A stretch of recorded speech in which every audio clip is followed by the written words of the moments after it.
And I will give you an example where a family that has a significant amount of wealth in real estate and no liquid cash on hand, which is common in the Okanagan, it's common across the prairies with farming families.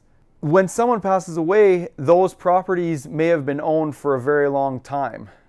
And there is going to be a lot of tax to pay if the value has gone up.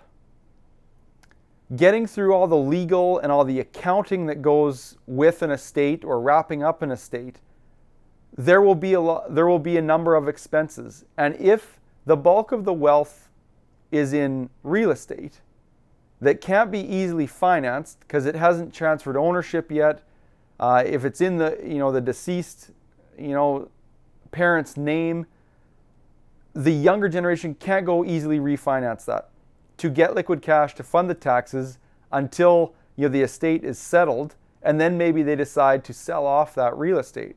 Worse yet, maybe you don't want to sell the real estate, or maybe it wasn't the senior generation's wishes. Maybe they wanted to keep the real estate and pass it on to the next generation so they could generate income for years to come.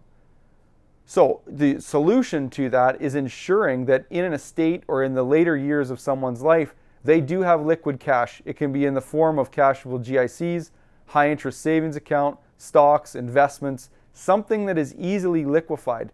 Life insurance is a big tool we use for permanent, we use permanent life insurance or a joint last to die policy in helping create liquidity on death. So when Mr. passes away, nothing happens. When Mrs. passes away, that's called a joint last, or the last person passes.